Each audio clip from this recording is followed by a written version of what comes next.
What's going on, people? Welcome back to Curtis Shaw TV, back with another live stream on a rather hot Friday. And, England's one of them countries, we beg for hot weather all year and then it gets hot and you're like, yo, I don't know if I'm ready for this, But anyway, good friend of mine in the building today, Dan Potts, football's 12th man. How are you, bro? Listen, I'm good, man. And I concur. It is extremely warm. But you know what? We always complain about the dull and the grey. And then when it gets hot, we start moaning. We're never happy in Britain, bruv. But listen, it's a pleasure to be on, man. I know that we had you on last time. So make this a regular. And it's a pleasure to come back on, man. How are you doing? Yeah, I'm good, bro. Can't complain. Obviously, going on tour on Monday. Would have been nice if we had some new signings, but we're going to talk about that. You know what I mean? Listen, his channel's in the link in the title, Football's 12th Man. He's doing it full time now. He's gone past 20K. So I expect, when this show finishes, he goes on and his numbers have gone up, and we're gonna do regular content throughout the season. So yeah, big up to Dan and everything you're doing on your channel, bro. Come on, bro. Love, man. Love. And appreciate everyone in the chat as well. Great to see so many people and great to see some people that I know as well. So big up to all of you, man. Yeah. Slightly earlier than usual. I'm running around today, and I know you're going to a wedding or something, aren't you? Yeah, that's right. Yeah, it's good timing for me, so it's all good. Yeah, there you go. Right, we're gonna talk Arsenal, and obviously I haven't had you on the channel for a while, so I'm gonna swing back to last season and how it finished. And what was your feeling at the end of the season?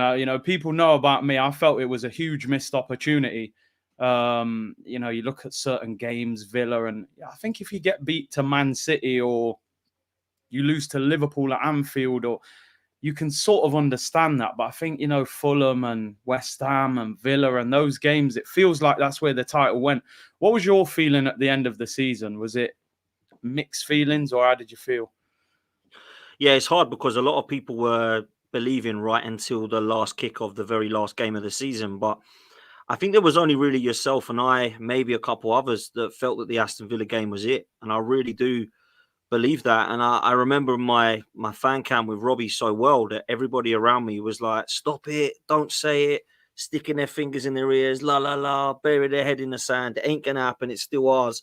And I just knew, Curtis, that it weren't, bruv. I just knew that Manchester City were not going to lose another game. And I thought the best opportunity for them to drop points was against us. And we'd already taken the point at the Etihad off of them. And you can look back at other games, I suppose. You can look back at West Ham at home. You can look back at Fulham away if you want to. You can look back at potentially Fulham at home, if I'm honest with you. They had 10 men and we still drew that game. So there's definitely other games. But when it's in your hands and all you've got to do is your job, you forget about all those other results because it's there looking at you in the face. It doesn't matter about the Fulham games right now. It matters about beating Villa. And I think that's why that one is the one that I'll look back at. And I think for the first 25 minutes, we played really well. And we should have been at least 1, maybe 2-0 up. Yeah. Trossard missed a chance. Havertz missed a chance. And at 2-0, I really fancied our chances to go on and take 3 points then. But to lose the game 2-0 was really devastating. And I think that was a real kick in the ribs. And I also believe that the Bayern Munich game being so close to that, it kind of felt like season over, if I'm honest with you. So that was my feelings at the end, was massive missed opportunity.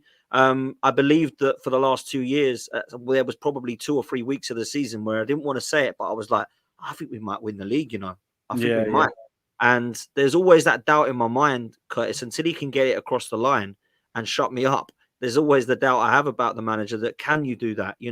I'm not going to compare him to a Gareth Southgate, but the scenario is similar. Like Southgate can't quite get us across the line. Arteta can't quite get Arsenal across the line. Southgate's decided to step down. And I really believe that Arteta's got to prove all of the critics and rival fans wrong that, we are a big club and we can get across the line with this guy. So that's kind of how I left the season feeling. It was a kind of deflated disappointment for the last few games because I was just praying and hoping that Manchester City would drop points, but really I knew they wouldn't. You mentioned Arteta there. I mean, me and you have quite similar thoughts, I think, on Arsenal and the manager. I've made my feelings abundantly clear a number of times. I think the guy has done a good job, and he's definitely put us in a situation where we're at the top table again. However, I would say we're in the minority in that I still have very, very big question marks over the manager because, like you said, I'm not saying he is a Southgate, but Southgate could turn around and say, I'm the second most successful England manager of all time. But the reality is 99% of the fan base would say he's not good enough. He should have got over the finish line. With Arteta, where are you at with him? Because I just think now, 5 years, a lot of money spent, a lot of time and patience, we have got to see success now. Where are you at with the manager, and what is your expectation of this season from him? Well, we were marching down Hornsey Road for coming seconds against Leicester with Arsene Wenger. Yeah. So I'm not going to start accepting that second is back to where we as a club should be, because that's what's acceptable at Arsenal. It wasn't acceptable as a fan base under Arsene Wenger. So why should it be acceptable under Unai Emery, Arteta, Pep Guardiola, Jurgen Klopp, whoever the hell is our manager? Why should it be acceptable? It shouldn't be about who's in charge. It should be about where the club is at. Now, as far as I'm concerned, when you spend £600 to £700 million, and it probably is after this window going to be more than that, you need to start delivering. And people might say, so what, just want a League Cup? I don't care what we win. 31 years is too long not to win a League Cup at Arsenal, the club the size of Arsenal. Over 30 years without a European trophy, and that was a Cup Winners' Cup against Parma. That's not big enough for when you're a big club the size of Arsenal. And over 20 years now without a Premier League title, Curtis. Now, I understand FA Cups, they paper over some cracks and they're fantastic to win. I will never, ever look at the FA Cup and go, oh, that's a shame we won that. Rather have the big boy. I will always celebrate an FA Cup because it's our trophy. We've got 14 of them. But this manager, there's non-negotiables at Arsenal, apparently. Well, I've got some non-negotiables for the manager and the board. I'll tell you that now. The non-negotiables are do not leave us short in this window. The non-negotiables are trust your squad. Do not buy players like Fabio Vieira and then say he ain't good enough. We're just going to put him on for decoration. That's your player. Get the best out of him. I want to see non-negotiables of taking domestic cups seriously. Don't just win one and then for the 5 years previously or after that, put them all in the bin. What are we doing? Like the Carabao Cups that we've gone out of have been embarrassing. And the FA Cups have.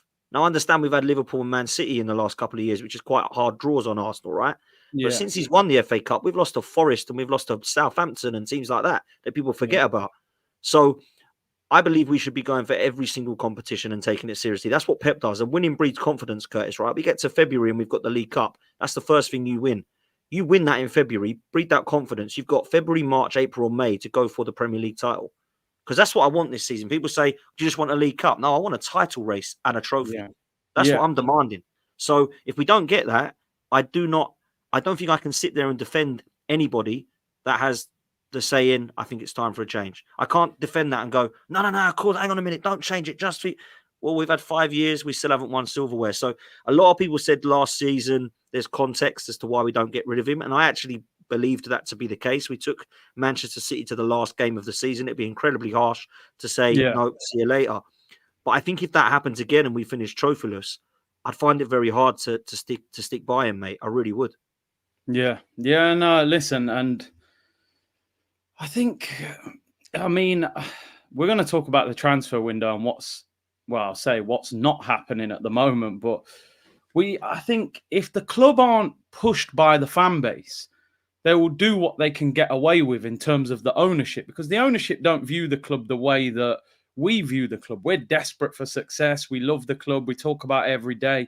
They probably view it more as a business. And as a business, it's an elite business. This club makes money all the time. Every game sold out. All the merch flies off the shelf. It's an elite business for them. But my thing is, I just want to see the club doing everything that they can to win silverware. And for example, this transfer window at the moment, and listen, I know a lot can change, but you want to see, I know a lot of people at the moment are saying the Euros and the Copa America has delayed it. But every time I turn on Sky Sports and Twitter, this guy's gone to Madrid. This guy's gone to Man United. This guy's got... And people say, Man City haven't signed anyone. But Man City are the best team in the Premier League. So the onus is on us to catch them. Man City could probably go with the same 11 and still probably win the title next season. So it's an interesting situation. We'll just talk briefly about the transfer window. I know, obviously, you're doing content every day. I'm doing content. I'm scrambling around, bro. I'm talking about Calafiori for the 21st day in a row. And do you know what I mean? I'm speaking about players. And then what do you think is going on in this window? I put out a tweet the other day saying we're going on tour on Monday with no new signings. Key players missing who have obviously got to latter stages.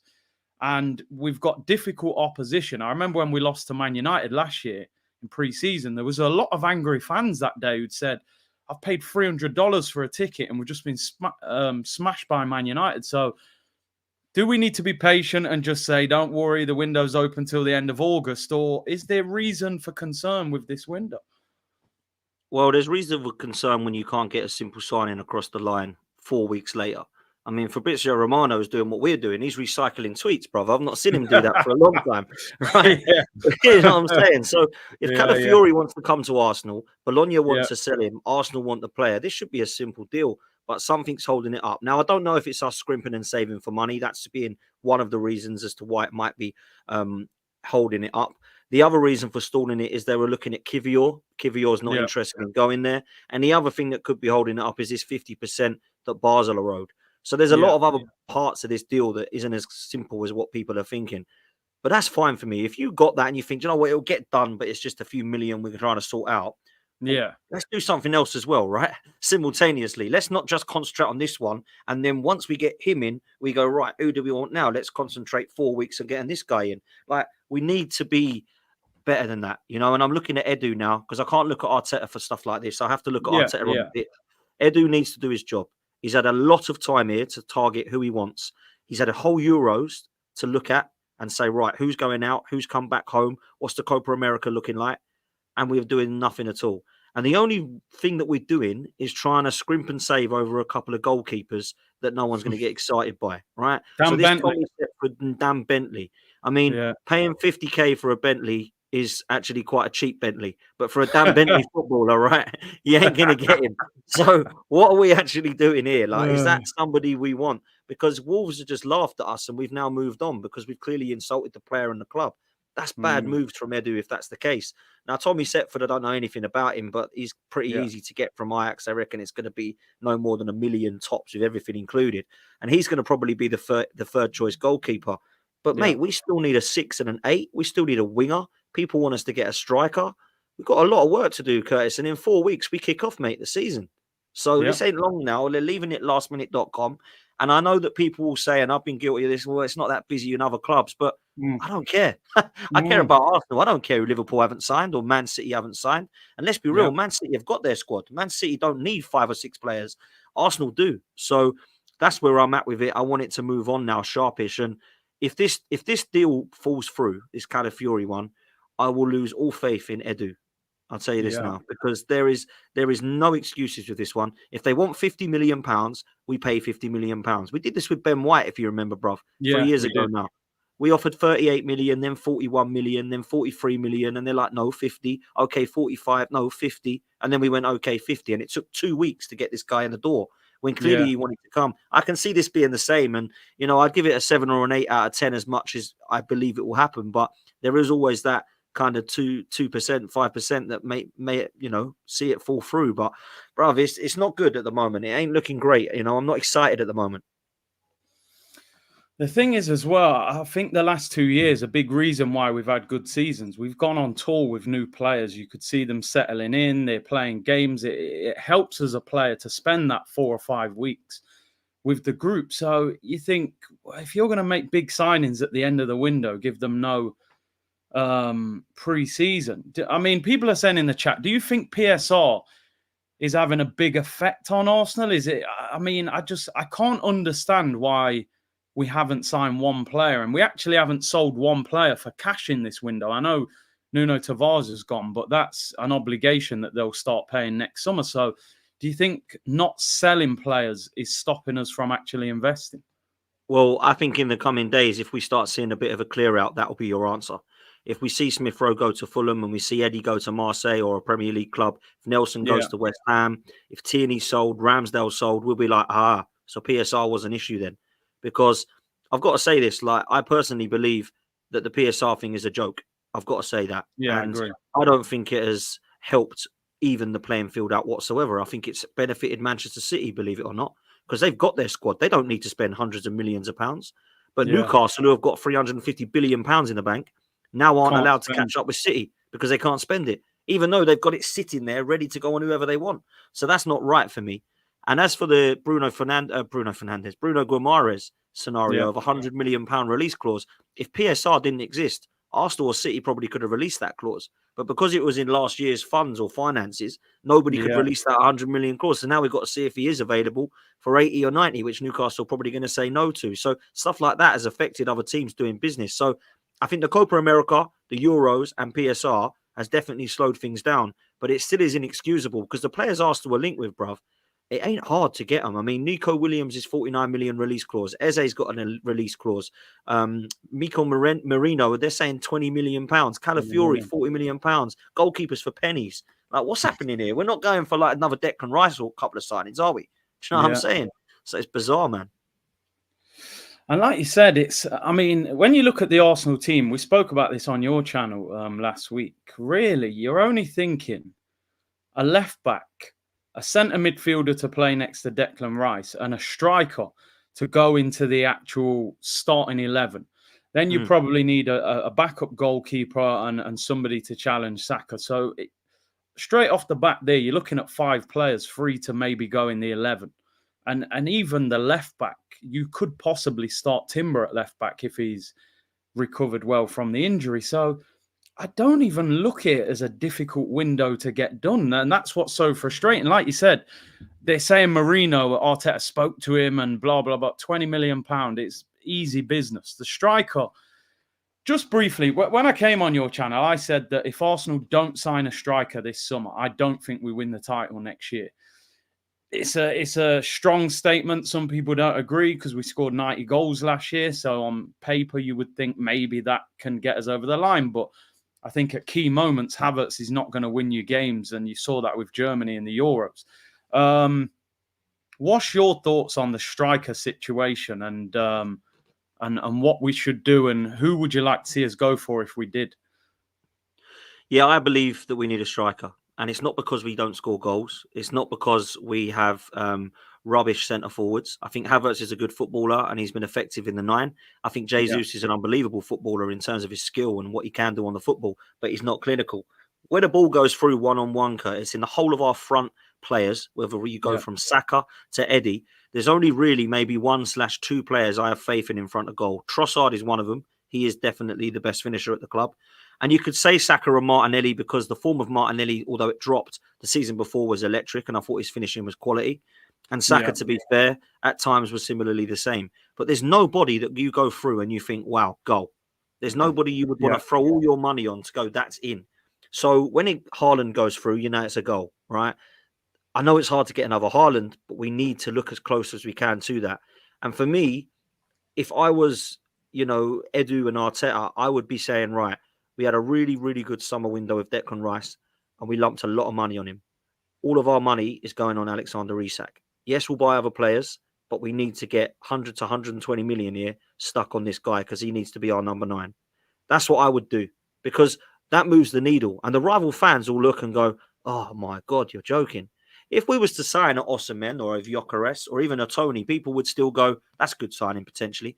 But it's not like wow, that's just one Arsenal, the league signing. And I don't know that we're going to have a window where it shuts, Curtis, and we go, yeah, that's good now. We're ready. Go win the league. This is good enough. This is going to 100% guarantee Arsenal get across the line. I'm not sure we're going to have that window. I don't know where the players are availability-wise that are going to allow us to do that. I don't see Guimaraes and Isak being available. I don't see a Frankie de Jong signing at Arsenal or even a Joshua Kimmich, if I'm honest, the way things have gone quiet there. We need those sort of names to be coming into the club now because Arteta and Edu said a few years ago, the reason this season is going to take this process is going to take a while is because we need to build a squad. Once we've done that, we will sprinkle it with gold dust, and you'll see world-class players that's coming into the club. Yeah, Declan Rice is the only one that's come in really that you look at now and go, whoa, that's taken us to next level. I'm struggling to find another one at the moment because when we're buying Calafiori and when we're buying Timber and when we're buying Havertz and when we're buying Raya and when we link with the players we link with this window, how many of them are the world-class next level taking Arsenal across the line? Not many of them, bruv. So that's where I'm at. My question mark is that, like, where are these world-class players that you want to sprinkle over a very good starting 11? And you're right to say that a left back, a left central midfielder, a left 8, and a striker is definitely for the first team. But that is still short of Saka cover. It's still short potentially of midfield cover. So yeah, we've got a lot to do, bruv, if in my opinion. And I just hope they can get it done, man. I mean, we're always trying to figure things out as Arsenal fans because we're like, why is this not happening or why did that happen? I'm thinking that Charles Watt said a few weeks ago, Arsenal will not make a signing of anywhere near £100 million in this window. Now, obviously, everything that guy says is not true, but at times, these guys are fed information. Mm. I'm wondering if Arteta went to the board last year after finishing second and being 8 points clear. I wonder if he went to the board and said, listen, you've got to break me off a little bit extra this summer. And maybe they said, look, if we give you 200 million this summer, you're going to have a smaller window next summer. And I reckon maybe they really went for it last season, with Havertz and Rice and Timber. It hasn't quite paid off. They've now got to this window and they've gone, damn, actually, we could do with a left back because Zinchenko is not the solution. Partey is injury prone, so I need a midfielder. Havertz has not, he might have thought Havertz, Jesus would have been enough in terms of goals. That hasn't worked in terms of Jesus, especially. So I wonder if Arteta's got into a situation this summer where he's gone to the board and said, actually, I need a bit more money than I thought. And the club might have turned around to him and said, listen, we're not selling players very well. We can't just chuck you another 200 million plus. So I just wonder if I'm in my head, and we shouldn't have to do this, but I'm trying to almost bring down my expectation of what I'm going to see this summer, because I went into this summer saying, we need to go for Isak, we need to go for Bruno Guimaraes, we need to go for, I'm thinking top quality in every position. I'm now thinking we might be in the bargain basement looking for a bargain here and there, because we've been linked with a lot of players, and like Douglas Luiz, apparently, Edu has a great relationship with him. He goes to Juventus. Anana, apparently Arteta was speaking to Everton. He goes to Villa. It's like all these players were being linked with are going elsewhere. So I just wonder if we're in some sort of predicament. It's like Onana to Villa, Douglas Luiz, Juventus. Yusuf Fofana, I thought was an easy one to do. He looks like he's going AC Milan. Kefren Turam, another easy one to do. He's gone to Juventus. I'm like, hang on a minute. All the players I'm linked with and linking people with and saying the link with us are leaving and going elsewhere. So we must have our sights on bigger and better targets, I hope. Or maybe they just weren't really that interested to start with. I mean, I saw the link on AFC stuff the other day. Twitter, I think it was James Benge and Charles Watts, or maybe it was one of them, saying that our summer is expected to be in a similar ilk of a Trossard and Jorginho type window. That's worrying, bro. Wow. If that's true, that's worrying. Because that's a kind of, we're happy with our 11, we just need a few squad players. But I would argue that you want to improve on your first 11 and make some of your first 11 players your squad players. That's what we need to be doing, right? Yeah. So, when you've got Partey, Rice and Ødegaard in the middle, you get that 6 that comes in like a Bruno Guimaraes that we're talking about. And then Partey becomes your squad player because he's half injured anyway. Likewise, Timber at ACL injury is currently our left back, but Calafiori comes in and then he has competition with Timber for that left back role. So if we're going to start just getting backups like a Mikel Merino type player, that's cool for squad depth. But what's our first 11 looking like? Because when Partey gets his 50th injury, which is going to happen, you're going to have Rice, Merino and Ødegaard? Is that the midfield then? Like, is that good enough? Do you know what I'm saying? So this is where I have a worry. Now, some people will be listening to us too going, look at these two, they're moaning, they're negative, boy, that window's not shut. I get that. I do get that. And it could be, mate, me and you sit on here and on my show going, bloody hell, we were panicking for no reason. Look at this window now. It's not potted up. And I hope that we do, right? I hope that we do. But you can understand the fan base getting a little bit itchy feet, a little bit squeaky bum time, thinking pre-season's starting. And let me tell you this now, this is not going to be a pre-season that we look at and prepares us for the season, because all of our squad is pretty much coming back from a Euros or a Copa America, or is injured or not fit enough yet, or is not going to be part of the club. So there's going to be 6 or 7 under 21s that probably come along to pre-season. So I don't know, man. I'm not excited at the moment, but that could change.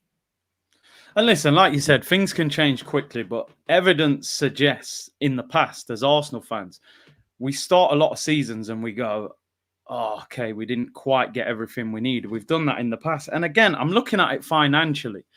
Havertz is, I don't know if you've seen, Havertz is now being listed as a striker on the Premier League website. Last season, he was listed as a midfielder. So that tells me now they look at him as a striker. You got Havertz, 275 a week, 65 million. You got Gabriel Jesus, 220 grand a week, 45 million. Eddie's still here on 100 grand a week. They're asking for 50 million. You ain't getting 50 million for him. No. So in reality, I'm looking at it as well, thinking if I'm the Kroenkes and Arteta comes to me and says, I want a striker, I'm saying, well, one of them three has to get sold before we even have that conversation. You've got 3 strikers on big wages. So I'm more and more thinking that there's going to be minimal signings. And listen, Arsenal might be playing a blinder and pretending they're broke, and then they're just going to go bam, bam, bam. But we haven't often seen that. So I hope we're wrong. But yeah, I hope we're wrong too. And you mentioned Eddie there. I mean, wow. I mean, the guy's got the number 14 shirt. He's still here. He's on 100k a week. And we're demanding 50 million. I'll be amazed if we get anything more than 20 to 25 for him, if I'm really honest. I mean, you look around and think maybe if Elliot Anderson's going for 35, we should demand more. And it's fine to demand 50, but really he's not worth that, is he? This is a player who went pretty much the whole of last season without scoring an away goal. I mean, It is poor form from him. And I think it's a player who I just don't understand why we kept hold of. Alexander Isak was available and we kept hold of Eddie and put him on a new contract. Like, what were we doing? That was poor, And I have to be brutal here, and people aren't going to like this that are massive fans of Mikel Arteta. But if I was to be an owner of a football club and I'm 5 years in and I say, right, what do you still need? Well, I need a striker. Oh, have you not bought one yet? No. Why? You've had 5 years. Why haven't you bought a striker yet? Oh, well, kind of Jesus was, but he weren't really. And Havertz was, but he weren't really. I'm still not quite ready. All right, cool. We'll go get your striker then. Yeah. Excuse me, boss. Can I have a goalkeeper as well? Oh, you want a goal? I thought you sorted your goalkeeper out. You've had 5 years. You've had 9 goalkeepers. You see my point, Curtis? Yeah. And then left back as well. You still need another left back. So let me ask you, I don't know if you agree with this statement. A goalkeeper, a left back, and a striker, people are saying that we're going to buy this summer. Right, those areas are needed, whether it's the first team one or a backup one. Emi Martinez, Kieran Tierney, and Aubameyang still haven't been replaced because all 3 of them are better than what we've had in replacements since. In my opinion, Emi Martinez is better than David Raya. Kieran Tierney is better than Zinchenko, and Aubameyang is better than Eddie Nketiah or Gabriel Jesus. So when he sells them, it's absolutely calm to sell them. That's fine. I didn't really want either of them to go. But how are we still needing a striker 4 years on? How are we still needing a left back after Tierney's been loaned out? Defensively, still our best one, in my opinion. And how are we still got Emi Martinez, who's winning World Cups and being in Premier League teams of the season for Aston Villa, and we're trying to mess around with who plays Raya or Ramsdale, who plays Zinchenko who can't defend, or Kivior who's really a centre-back, and up top we're flinging on Eddie against Bayern Munich still away. That's not good enough, mate. That's just not good enough, in my opinion. And people don't like to hear it. I think they just like to go, la, it's okay, we'll get it right eventually. But we need to get it right this season, man. We need an Aubameyang type striker. We need a Kieran Tierney type left back, or someone better than him, someone much better than him, someone better than Martinez, someone better than Aubameyang. This is what we need to improve on those players, not go backwards with him, because I don't look at any of those players and think, God, yeah, I'm glad they're gone, because look at what we got now. I'm actually thinking all 3 of them would probably start at their prime. Like Aubameyang would get into this side from the age of when he was 25, 26. Definitely Kieran Tierney and Emi Martinez, when they're at their best, I don't think they've been replaced either. So there's a lot of people that I don't want him to say it because they don't want to hurt feelings or they won't want to act like a bad fan. Sometimes you just got to say it how it is. These 3 have not been replaced and they left ages ago. Yeah, no, listen, you're speaking a lot of truth there. And when you look at it as well, I mean, and Jake's right, Aubameyang is difficult to replace because the striker market is poor at the moment. And I think they really thought that Jesus was going to be a hit. It was kind of like maybe it didn't work at City because he didn't start every week, but he has ultimately not worked. But sometimes you look at it and you say, well, you bought Jesus, you bought Havertz, that's £110 million. That could have been one player that solved that problem at once. Sometimes Wenger did it for years. You know, when Van Persie left, rather than buying Luis Suarez for a decent price, he went and bought Lucas Perez, you know, Danny Welbeck, Olivier Giroud, Lucas Podolski. It was like, when are you actually going to buy a top quality striker? And I think Arsenal get into that situation a little bit as well. You know, like people saying, buy cheap, you buy twice. And they're not always cheap even, because some of these guys have been expensive. But somebody said there he needs to stop copying the Pep blueprint. Do you think sometimes he needs to put his own spin on certain things? Because you see a lot of similarities. I'm going to put a centre back at left back. We're always saying, why do Arsenal always invert from the left back? Why couldn't Ben White invert and then our left back? Because you look at Martinelli, sometimes you think, anyone ever going to overlap this guy? Like, is he ever going to get any help? We're a very lopsided team. It's all based on our right-hand side, Ben White, Saka, Odegaard triangle. Do you just think sometimes mix it up a little bit, do something a little bit non-Pep Guardiola-like? Yeah, I agree. And I also do believe that he needs to implement some of his own ideas. I will say that when I look at the Arsenal style of play, so to speak, I don't see an absolute replica of Manchester City. I do think that he has put some of his own ideas into play. I agree with you about the Ben White inverting thing. I remember he tried to play Kivior there last season inverting, and it was embarrassing to watch. And then when he finally put Ben White inverting, Kivior started playing well again. So those kind of things I totally appreciate Arteta's got right. I also think he realised after, a bit too late in my opinion, but he realised that Havertz couldn't play in that number 8 role. So he started to use him in the 9. And I think what I did quite enjoy, remember when we went probably from Dubai right up the way till about March, April time, we were winning away games by like 5s, 4s, 6s, 5s. You know what I mean? We were absolutely destroying teams. And I really liked what he'd done with Trossard and Havertz in that kind of interlink play. One went in the 9, then one dropped into the kind of attacking 8, and they switched it round in and out of possession. I quite liked that from Mikel Arteta. I thought that was really quite impressive. So he deserves credit for what he did with White, Havertz, and Trossard there, certainly. But I've seen this happen before with Pep. I need to see more from Mikel Arteta against the likes of Liverpool and Manchester City. I need to go to Anfield and go, wow, he's taken 3 points. I need to go to the Etihad and take 3 points. And this is hard. You know, next season, bro, we've got to win 31 games. Yeah, that's 93. That's 93 points. So you've got to get 93 points plus. So that means you've got to win 31 games. That's hard to do, man. Very, very hard to do. So we're not asking him to do something simple here by any means. But at the same time, I do think that they look at the Pep Guardiola way, and I can see why he wants to replicate it, but he does have to be his own boss at times as well, man. Yeah, no, I agree with that. I do agree. Just looking at the players that we've got at the moment, because obviously we can speculate about who's going to come in and how we're going to look and so on and so forth. What do you want to see from those players that we've got this season? Because for me, 12 months ago, I was sitting here saying Martinelli's one of my favourite Arsenal players. I'm sitting here 12 months later going, we got a bit of a problem there, because the season he's just had with 2 injuries and such a out of form season compared to the year before, you're hoping it's just a blip, but you're saying, has he gone backwards? Do we need to, there's question marks there. You're looking at Havertz up front going, is that going to be enough? Cam Partey, how many games can he play next to Rice? Or are you going to play Jorginho next to Rice? And is Jorginho good enough? Who plays at left back until Calafiori comes in? Is it Timber? Is it Zinchenko? I think we know the majority of our team is set. The goalkeeper, the 2 centre-backs and Ben White. Rice is good, Odegaard, Saka. But in terms of those positions, what do we do with Martinelli, for example? Or would you play Trossard over him there? How do you look at the group we've got at the moment? Yeah, there's a lot of players I like, and there's a lot that I think have got massive seasons ahead of them, bro. And the first thing I want to see from the players and the manager is our left-hand side needs to be sorted. It is so poor in relation to our right-hand side. We all know the right-hand side is set. It's Saliba and Ben White, right? And it's Odegaard and Saka. We all know that it's going to be there all the time. Martinelli had a poor season, and I don't want to make too many excuses for him because I actually thought individually he was poor as well. But I don't think that left-hand side helped him whatsoever.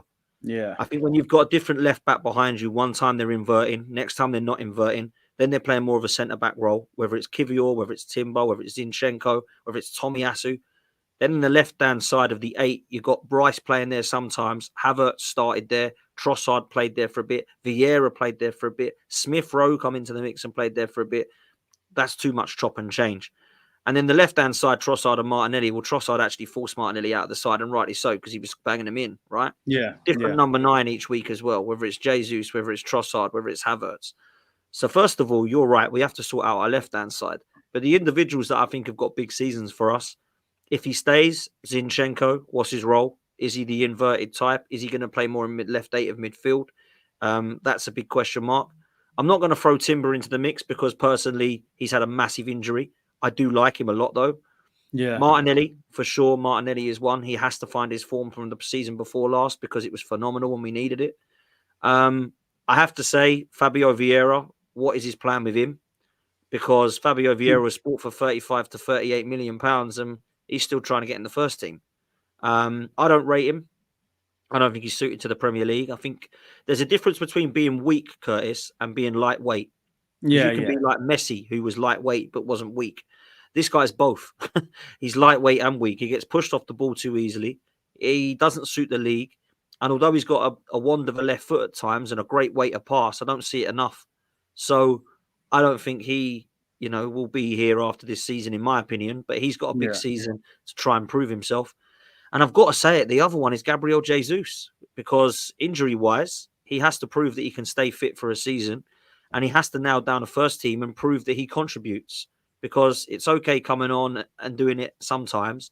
He has to be the always I do it guy. And if he's not going to be our number 9 that scores goals, he's got to be one of the best players on the pitch and create it. He's got to either be our Bobby Firmino or just hold the bench and come on, because that's where he's at. So some of these players have got huge seasons. And, let's bring up Smith Rowe. If he does stay, another one with a big season, because he's got to prove his fitness and he's got to force his way into the first team. And if he isn't sold, prove that he can be our left winger like he was, or left midfielder like he was in the top 4 season, or prove that he can come into the middle and start to compete with Erdegaard and the others, because, there's massive seasons for some of these guys, man. There really is. And at the moment, they're squad players. They clearly want to be first teamers. They've got to allow, Arteta to make a decision. And at the moment, the decision has been way too easy. The decision is Vieira isn't quite there. Smith Rowe isn't quite there. I can't guarantee Martinelli first team football because his form isn't right there. And that's why these players at the moment have all become squad players who, let's be real, bruv, were all in the first team not too long ago. Zinchenko was our left back. So was Martinelli was our left winger. You know what I'm saying? Fabio Vieira was getting a lot of chances to contribute. And at the start of this season just gone, he was being brought on and setting up goals. But I think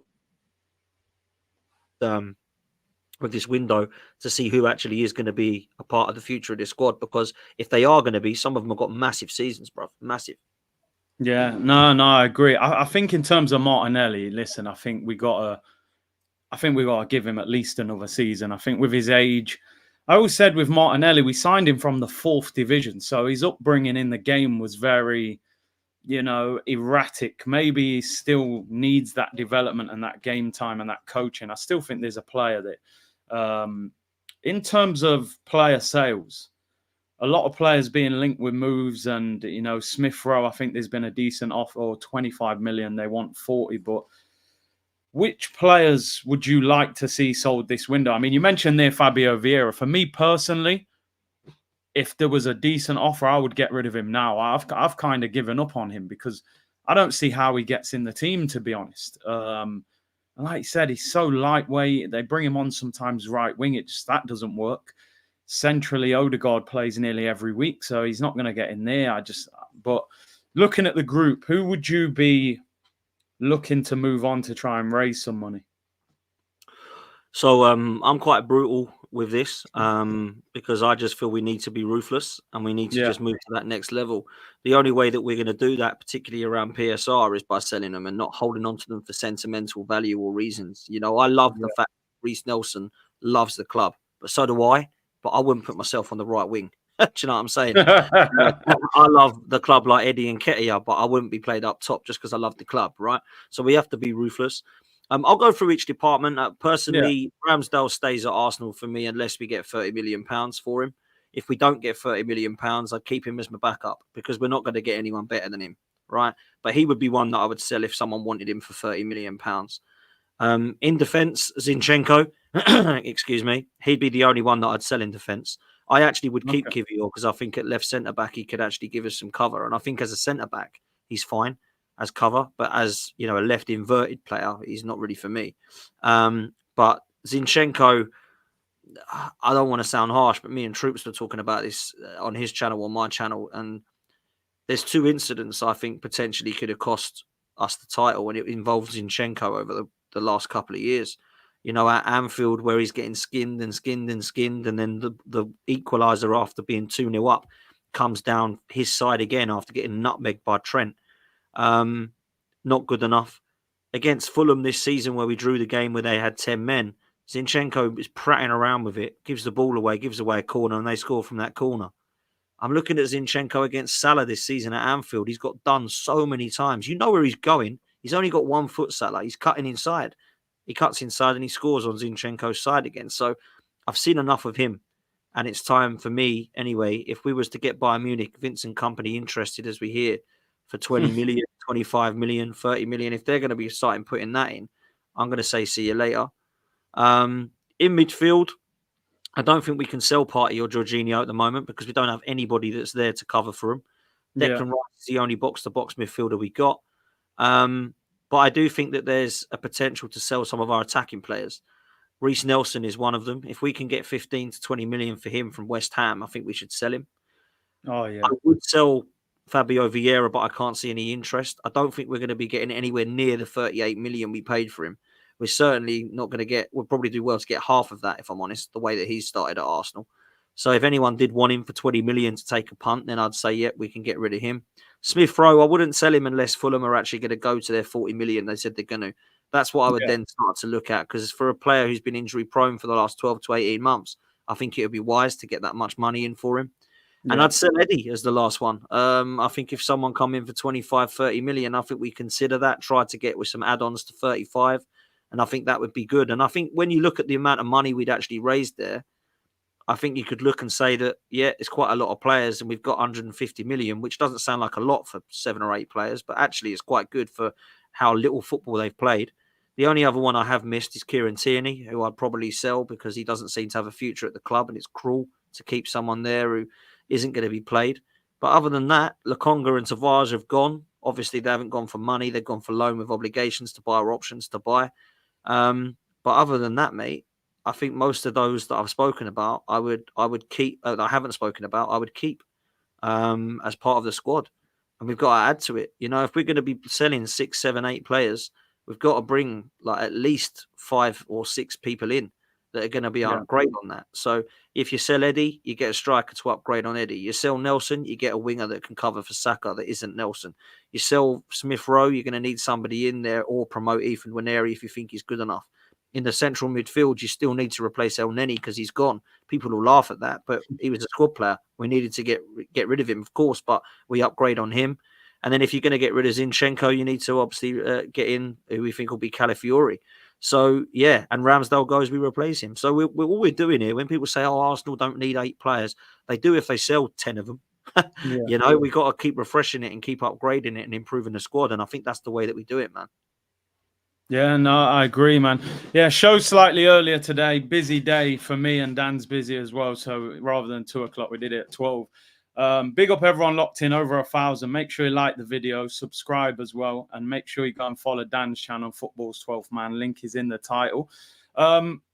Just quickly there, you were talking about Zinchenko, and I think most of the fan base would sell him based upon what we've seen over the last couple of years, especially last season. But if he is at the club next season, which, you know, it sounds like he could be, that there's no real links to him. There was a Bayern Munich link, like you said, it's gone quiet. I look at players sometimes and think, as a manager, big up Cecil in the chat. Big up Cecil, man.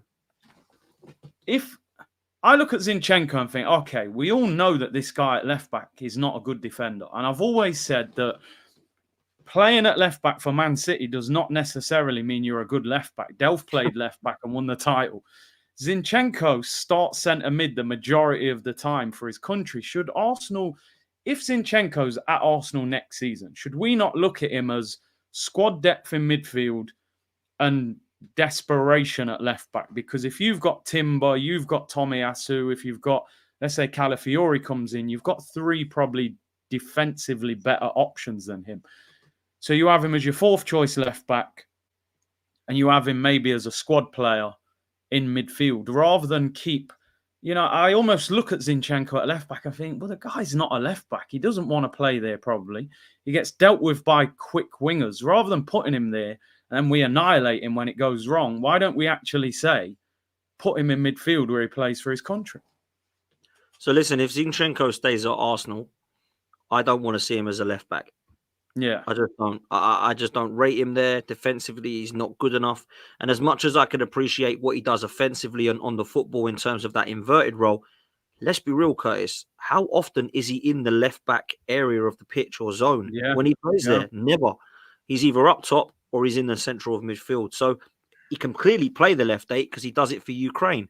So maybe they're thinking that he's one of the options after Declan Rice, if Declan Rice is going to be our eight, that we could use there, and we keep him there. So I wouldn't have a problem with that. If he was to be kept as squad depth and we don't see him at left back, fine by me. If he's going to be our starting left back or cover for when Timber or Calafiori get a knock, I wouldn't be for that. And I don't know where he wants to play, if I'm honest. I don't know if he's happy at left back or if he wants to play in midfield. I've not really heard. I think he'll be happy to play anywhere. I think the reason we played him at left back is because, of course, Arteta was so adamant about having a left inverted fullback, and he was the one who definitely knew how to do it because he did it at his previous club.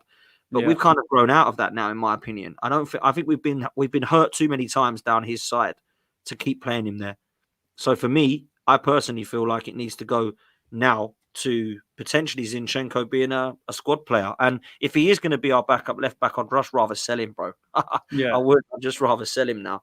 And you're right to say that, because for Ukraine, he does that a lot for his country. And I don't think the fans who watch Zinchenko have been too disappointed by his performances in that position. So I do think there's potential for that to be a case of it, mate. Yeah, 100%.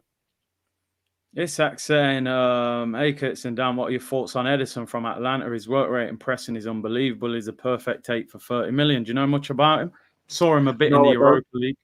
Yeah, likewise. He was linked with Liverpool. Liverpool were interested in him. I'm not sure why they didn't go for him. I thought he was more of a holding midfielder, but if he's a pressing midfielder with work rate, that surprises me. I have to look more into him, Curtis, if I'm honest with you. It's not someone I would say, yes, go and get yet without looking at him too much. But I've heard the name and I know Liverpool were interested. And he had a very good, you know what, Atlanta players, actually, a lot of them had quite a good season as it goes, obviously in the Europa. But we need a 6 and an 8. There's definitely no way that we can just get away with one here, because as much as people might think, why are we getting a 6? Because they've already got Rice, Jorginho and Partey that can play there. Well, if Rice is needed in the 6, who goes in the 8? We ain't got one of them either. So we're going to need an 8 and a 6 because Partey can't be relied upon. Jorginho's 33 and there's no future proof of that midfield whatsoever. Jorginho and Partey have got 1 year with us, bruv, and they're going. Then you're just left with Rice. So we're going to need 6 and an 8, 100%. And I hope we get both. I really do. Because they've spoke about Declan Rice a lot. How do you see Rice? If we were to only buy one, a 6 or an 8, how would you use Rice next season? Do you view him as a... Because I look at it as he's one of the best 6ers in the Premier League. So why force him into the 8? Although he did contribute goals. But how do you view that midfield? So if we only buy one, I would buy a Bruno who can play in the 6 and the 8. I'd buy another Rice type player. Probably not going to get as quality as him, but I would have to buy somebody who can play in both the 6 and the 8 because one of them gets injured. Okay, so say Declan Rice gets injured now. Who's our 6 and who's our 8? Jorginho and Partey. Ain't going to be, is it? They're going to have to play Havertz in the bloody 8 again. Or Vieira there or Smith Rowe there or something. That ain't good enough, bro. So I think if we only buy one, the dream is to buy a 6 and an 8. If we only buy one, it has to be someone who can play in both of those positions, in my opinion. If we could only buy one position, I'd buy an 8 because Rice is a brilliant 6 and we don't have another box-to-box midfielder. So if you have Partey, Rice, and Odegaard, at least then if one of them gets injured, let's say Partey, you can have Rice, the new 8 that we buy, and Odegaard. So I think we'd probably have to go with an 8. But it's really tough, man. We need more than one, bruv. We definitely need more than one. Yeah, no, you're right. Listen. I'm just hoping that Edu's been doing his work in the background. The club definitely needs to sign players, and I'm hoping that things are going to start getting an out. I remember 2 years ago, Zinchenko was signed during the tour and came and joined the club, at that point. So I'm still clinging on to some hope that we'll get something done. I'm just going to quickly look at one of the stories from today. I'm sure you've covered a lot of this morning as well on your show. But this story going around about Pedro Neto, I mean, I'm a big fan of him. I know some people say he's injury prone, but you're not going to need him to play every week if you've got Saka, and you can also maybe throw him on the left. I personally would be in favour of this sign. I think he's a brilliant player. Apparently, we had talks with his agent last week. They reckon Wolves would take 50 million. Last season, they wanted 70 million. What would your thoughts be on this deal? Would you be in favour of Pedro Neto? Very much so, mate. I've got some form of sentimental value with this player because for the last 3 years, I've been singing his praises and he keeps getting injured. He keeps getting injured. He'll and fit right in at Arsenal then, won't he, Dan? Wow, you know what I mean? he's going to slot in, bruv. That's for sure. Listen, I'm a big fan. I think he can play both right and left. He's a player that can probably go into the 10 as well, to be honest. I also like the fact that when he does play for Wolves, he either creates or scores pretty much every single game. If he had a season fit at Wolves, I think he'd be phenomenal. I really do. Yeah. And I spoke to Troops about this, and we both come to the kind of conclusion that you don't need him for 40 games a season, Exactly. Pedro now. Yeah. So if he's going to come and he's going to be the guy that replaces Saka from the bench, or he comes on for Martinelli or Trossard, or maybe Odegaard gets a knock and he believes he can do the job in the centre, I think this would be a fantastic signing. And I'm kind of with this one similarly to Eze, who again is versatile. I think this would be a really good signing, man. And I've just seen this news myself for the first time here as you flung it up. So this for me is something I would really be excited about if this was the case. I love the fact he says he wants Arsenal because obviously Tottenham have been linked as well, which is always good if we can get one over them. But I know that Eze was being mentioned as well. I mean, listen, maybe Eze could still come with Neto and you could have both of them. One of them can play in the 8, the other one can play wide or whatever, because they're both versatile players. But I do believe that if there is one that we've been linked with more, it is definitely Pedro Neto because we've been linked with him for a couple of seasons now. I think Arteta likes him. I think Edu likes him. And it's good if this is true that he wants to make Arsenal a priority. So this one would excite me, actually, Curtis. I've got to say that. I've got to say this one would probably be the one to actually get me off my seat and go, yes, this is the sort of player that we need to be attracting to the club. He is a baller, absolute baller. Yeah. It's difficult, isn't it? And obviously, you'll know as a content creator, like you do these stories and you want to have enthusiasm, but you're just not sure whether they're going to happen. So you're like, oh, Neto. But yesterday it was Nico Williams. The day before it was, you just don't know what direction we're going to go in at the moment. And like, obviously Williams, a lot of the stories coming out over the last 2 days are the Barca move is accelerating. They had face-to-face meeting and the president of La Liga come out and said Barca do have money to spend. A lot of people said they had no money, but it looks as if he's going to end up staying in Spain, don't it, Nico Williams, unfortunately? Yeah, I mean, there's definitely interest from Arsenal. I mean, I'm looking just now, Charles Watts has said that if Barcelona can't get Williams done for financial reasons, Arsenal are positioning themselves. He's our top choice. Arsenal tried really hard to get him in. But I do feel personally that this would be a phenomenal signing. Now, it's probably one that would excite me more than Pedro Neto and Eze because he's the one that lit up the Euros that everyone's talking about. I think it would move the needle, and I think people would look at us rival fans-wise and go, bloody hell, that's a good signing. But if you've got your heart set on Spain and you've just won the Euros and you're already there and you've settled and Barcelona is your dream, I just don't see how he doesn't go to Barcelona, if I'm honest. And how many years, Curtis, have we heard Barcelona have got no money? They're skinned. They got nothing, and they end up buying loads of players. And it wouldn't surprise me if there's a domino effect here and Rafinha was to leave or maybe a crazy one, maybe like a Frankie de Jong hint, hint, Arsenal, was to leave, then they might raise some funds that way and get him in. But I expect him to go to Barcelona, if I'm honest. It'd be a phenomenal signing. I would absolutely Yeah. love him. But I don't think this one's going to happen. I think he'll go to Barcelona, bruv.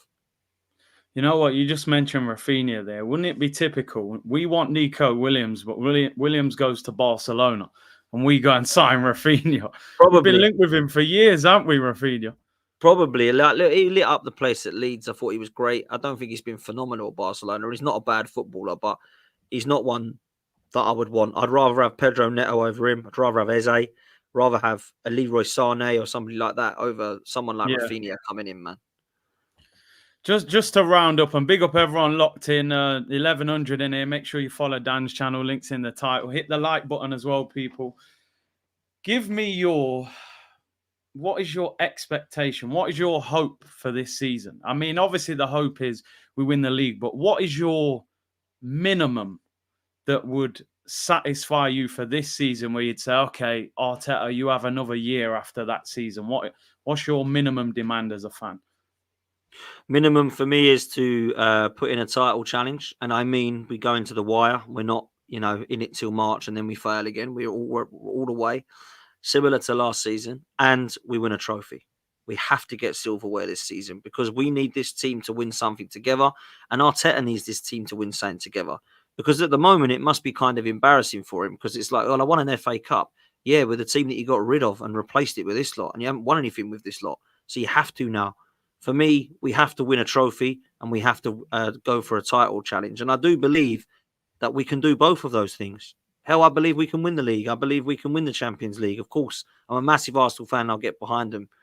But there's a little side of me and a little part in the back of my mind that's like, can we get across the line with Mikel Arteta? Is there a mentality problem at the club? Why can't we go to a big, massive ground and win the game?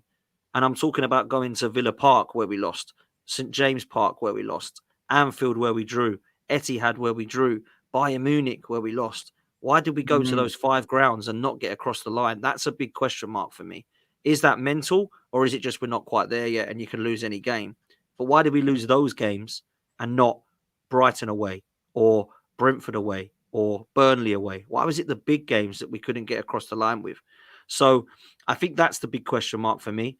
But in terms of what the minimum is to win a trophy and to go for a title. And I do mean a League Cup and a title challenge. I do mean an FA Cup and a title challenge. That would be a good season for me because we're winning something at the end of it. So when people laugh at Ten Hag, and I'm one of them because I don't think he's good, he can laugh at us and go, well, I'm better than your manager because your manager's taken 5 years and won nothing. And I've taken 2 years and got 2 trophies. Now, I know who I'd rather have. Don't get me wrong. I'd rather have Mikel Arteta. But there is the kind of, what's he won then? Because he can win an FA Cup with the old side, Emery's side. But what can he win with this side? And until he does that, there's going to be huge question marks over that, So I think he has to get across the line with an FA Cup, a League Cup, a Champions League or a Premier League. And if we can't get one of their Premier League trophy, he needs to challenge for it right to the wire. And then we need to be lifting something at the end of the season. I'd love it to be a Champions League. Of course, I have my order of priority. It's not like I don't really care what we win. You want to win the Champions League, the Premier League, the FA Cup, and the League Cup in that order, right? But for me, we have to be lifting a trophy and going all the way and taking Man City and if anyone else is in a title race at the time, right to the wire, bruv. That's where I'm at. Yeah, no, I get your point. I think for me, see, the Champions League this year is going to be more difficult. You play more games. You've now got Real Madrid with an absolute super team on the pitch. Man City will strengthen. The Champions League is going to be extremely difficult. I feel like we're more positioned to win the Premier League than the Champions League. I feel like we look a bit more in control of that. Even against Bayern Munich, we never really had control of that tie. Well, I think the Prem, we've looked a lot more suited. But you make a great point. We've got to go to these big away grounds. It's funny, when we drew with Man City at the time, I thought, you take a point at City. But then you looked back on that game and thought, I think Walker was out there. I think Edison was out. They had a few out, and you thought, maybe actually we should have gone for that game a little bit more. That would have given us some breathing space on Man City. So I think you're right. What's frustrating with that as well, though, right? That game, like, Man City had chances. We had chances. It was like a draw. Man City didn't really go for it. Arsenal didn't really go for it. In my opinion, that was the way it was. Man City fans didn't like that because they wanted Arsenal to go for it so they could beat us, right? That's what they wanted. So I never really understood the Man City fans when, well, that's where you lost the league. No, it wasn't. Like, we lost the league in the games against Villa and West Ham and Fulham, right? So for me, when I look at that game, though, there was a moment in that game where Mikel Arteta, for the very first time, put Martinelli more central and Trossard on the left. Yeah. And the ball went through to Trossard and Martinelli is in space. He's just got across it and he taps it in. And Trossard's not got the pace. And I just think to myself, if you would have actually changed it and not changed it and had Martinelli left and Trossard through the middle, who knows what that might have been happened, because Martinelli just got across that ball and then Trossard taps it in. And Trossard's a better finisher. Trossard's one that I would say is going to score in front of goal. And Martinelli's got the pace. And hell, Martinelli could have actually just paced and gone all the way there and scored because he's that quick. So I just look at that moment and I get back now and I think, wow, what if? You know, and there's so many what ifs moments with Arsenal. We kind of turned into a what if club, in my opinion, for quite a while now. There's been a lot of excuses as to why we've not won silverware, in my opinion. You know, you can't beat Pep. Well, that's a load of crap because Pep only won the Premier League this season. He didn't win the Champions League, so you can't beat Pep, but someone did. You can't win. You can't beat Pep, but he didn't win the League Cup. And we were laughing at Ten Hag because we can't beat Pep, but he beat Pep in the FA Cup final. Yeah. And people who say that Arsenal can't beat Pep, well, were Arsenal competing with Pep Guardiola when we were in the Europa League? Because people can't beat Pep, but he wasn't in that competition, and we still couldn't win it. So it isn't nothing to do with Pep. Pep Guardiola is not the reason Arsenal did not win the league last season. We threw that away. It was not, and the season before, we threw that away. It was our own fault that we didn't win those titles. So we need to look at that, and we need to look at how we can improve it, bruv. Yeah, definitely. Pierre said, big up to you both. Is this a season where we finally demand major trophies and stop using context as an excuse? Well, I think we sort of discussed that. It's got to deliver. Just finally, I'm going to round up now. Big up to everyone locked in. I want to ask you one final question. Will you be buying this? You're wearing that kit there, what you've got on there, for me, is one of my favorite away kits of recent years. No doubt. A classic. This one, I'm a little bit unsure about. It's one of them you might have to go in the shop and try it on and you might feel different. How are you feeling on this kit? Mate, Lynx Africa. That's all I think of. Lynx Africa. I used to get that in the gift set for Christmas every single Christmas and birthday. And I've got good memories of Lynx Africa. Don't wear it anymore, but used to as a kid. Mate, that's all I can think of, man. Lynx Africa shirt.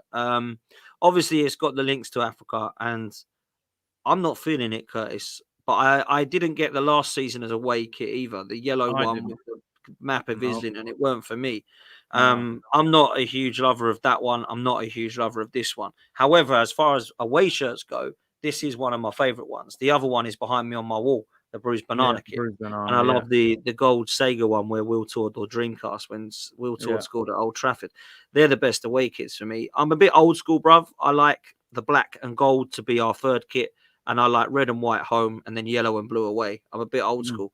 And I think it should always be that, or as close to that as it can be. This one, I probably will take a pass on this, if I'm honest, and just get I've got the home kit. But I won't be going away, brother. I don't know about you. What do you think of it? Is it not for you?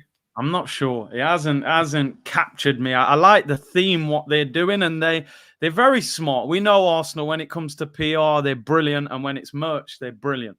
You know, they've played into a community there, and it's got good links to it. I don't know. It's the pattern for me. Those patterns down the side that I'm not overly keen on. I don't know why this year they've made the Adidas logo so big as well. Even on the home shirt, it's massive. Yeah, it's massive. So, listen, I'm in a bit of an emotional state with Arsenal at the moment. They go and sign 3 top-quality players. The kit might look a bit better to me, but at the moment, you know what I mean? If Bruno Guimaraes was wearing it or Nico Williams, I'd probably, but we're going on tour next week. Be Eddie and Nelson and Zinchenko wearing it. That's not hyping me up right now. Yeah, I agree with that, bro. I agree with that. Yeah. Hey, but listen, Dan, big up for coming on, bro. I really appreciate you giving up your time. Make sure you go and subscribe to him, and we'll do it again, I'm sure, throughout the season. Yeah, 100. No, come on, man. Listen, people, make sure you do me a favor, hit like and subscribe on this one. Yeah, make sure you get Curtis up to his next target. One of the best out there. Absolute pleasure to come on as always. And yeah, well, if you want to come and follow myself, then please do show some love and try and get us up to 30K, which is the next target. And you'll see Curtis on regularly, man. So yeah, we're going to try and do this together as best we can now that I've got more time. So if you want to come sub over there, then you'll see us both over there too. And big up for having me on, bro. No worries, bro. When are you next on? Let the people know. Yeah, I'll be on tomorrow.